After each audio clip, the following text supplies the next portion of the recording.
Hello everyone, this is Brandon from Save the Game Boy, part of Save the Game Media. I wanted to bring you a lovely review on Eternal Strands DLC. I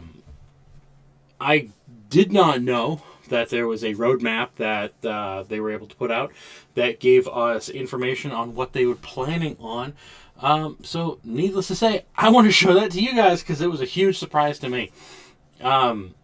We got the first free DLC update with Creative Studio. This was done in part with one of the Final Fantasy 16 and 14 developers. Gave us a new set of armor, a new epic area, and some new weapon skins, which I really did enjoy. And I wanted to dive into a few other things, as well as give you a visual of what we were able to see right off the bat from this game. So needless to say, I'm going to start this right here and show you what we have as our new creature to fight. This thing was massive and at the top of a giant lookout. And judging from this, it doesn't look like it looks very intimidating.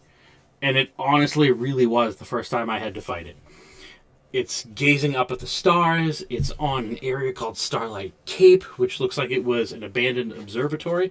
You'll learn a lot more about that through the lore dump you get as soon as you talk to one of the main characters. These things right here are your new spell. Your new thing, as well as its gimmick that you're going to have to learn how to deal with to fight. And you can see this is a massive area that they were able to give you. And just to be able to show everything that we were able to understand at this whole new subsection, your first quest that you're going to get right here is just to defeat the Ark of the Nova. Like, that, how badass is that name? So the Ark of the Nova in the Starlight Cape to collect the first strand so you can now summon these other things. You'll notice here that my armor is way more cohesive than it could have been beforehand because they introduced the new dyeing system. This was introduced with the last patch that was done in March, so last year. It gave us the dye system. It reduced presence of the Umbral Darter in some areas, so you didn't have to fight that on more.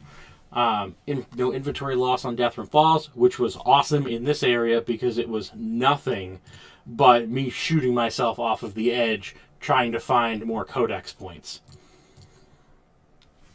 I didn't test anything with key bindings. Pretty sure that's just for PC. Localization and UI optimization. UI opened it up for the system of how you view all of the items that you've taken and harvested from the animals and plants in the area, giving it all on a single screen rather than needing to go through a bunch of different screens to see what you got or what you want to get rid of. The slippery sensation is the rubber banding that you would have experienced while running and trying to dart back and forth. So that made it a lot more responsive rather than I'm going to turn and then kind of slip back as I'm moving. And these hit interactions were awesome. You're fighting some of the harder enemies that you meet later on in the game that as soon as you try to strike, you're meeting their weapon and countering it away, which made for a more fun environment rather than just playing a game of fighting style footsie. But I wanted to touch on here, you visit the blacksmith first, and she immediately lets you dye your armor and weapons to something more cohesive. Like, I chose a beautiful crimson and black set for my armor, rather than the mismatched hodgepodge of color that you get. Changing dyes costs 0 resources. So if you already have the resource accessible to yourself, you can use it infinitely to change the dye colors of your items and experiment with however you want it to look. At first glance for this new area, there are 3 gates for fast travel. There are several new items, which we talked about, a full new armor set, and then 1 of each new weapons.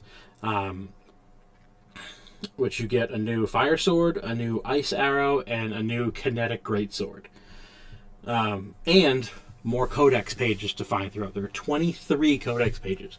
I found 20 of them on my first run through this and just needed to go hunt afterwards, which I want to get back into to let you know more about.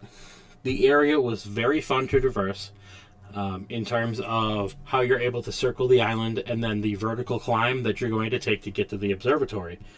The new boss has an incredibly fun mechanic. Now, you saw all of those pieces behind you. We're going to go a little bit more to get him.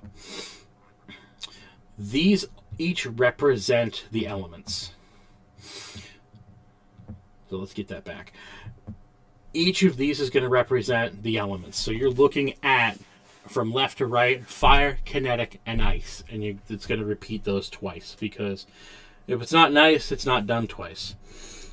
That is going to be the gimmick for this fight. You're going to want to understand this if you're watching my review on this aspect, or go in fully blind like I did and enjoy needing to use potions. The new weave that this enemy gives you is called the Celestial Scope. It allows you to summon and modify these satellites to use for your own fight.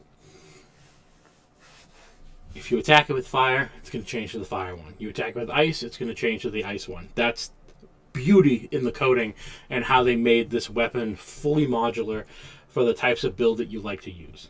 I'm a huge fan of hitting things with ice first and then blasting them with kinetic energy. And fighting this thing after you get everything, all of the strands to upgrade this thing, you can have one of each of the satellites running to just do damage. And they just keep going and going, which was awesome. Going back to fight it, you're going to learn it's going to be difficult to get the strand from this creature.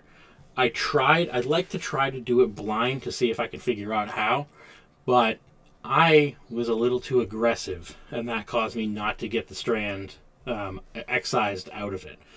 So I want to say, go in being a little less, or take it down on your first try. Go see your specialist at the camp, and then she'll give you the codex page on how to excise the strand from it. After coming back from camp, you're going to learn that you now have the ability to track missing codex pieces at the Starlight Cape. So you'll be able to find those last couple, or if you didn't find any of them your first run through, which is not a problem, you're going to be able to find them a lot easier on your second run through this area. I spent, on my first run, about an hour and a half to 2 hours of deep exploration. I went all around the island. I tried to find things on the outer islands. I went through deep caves, and then I started my climb just looking for all of these pieces. So at the end of my first run on this new stage, or this new area, I had 20 out of the 23 codex. I had all 7 armor and weapons and all 3 loom gates found with the boss, with this creature hunted.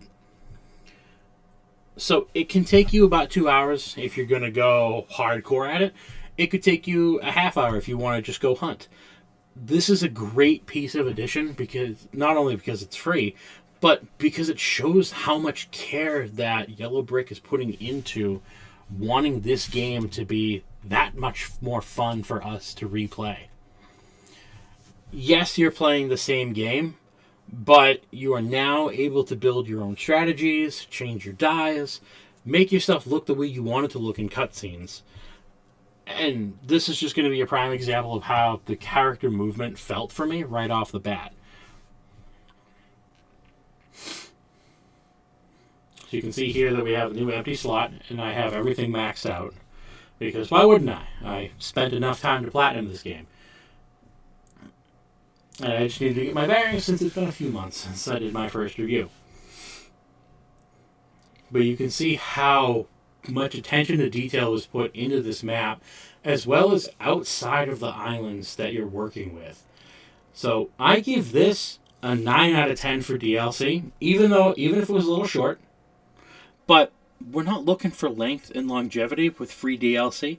We're looking for fun, accessible, and enjoyable content. And I can't say I enjoyed anything more than this thing for free DLC. So I want to give you guys a nice review and say, yes, this was a solid 9 out of 10 for me for the DLC. And I want you to have a fantastic day. Enjoy your games. Enjoy everything that you're playing. And have a great time till my next review.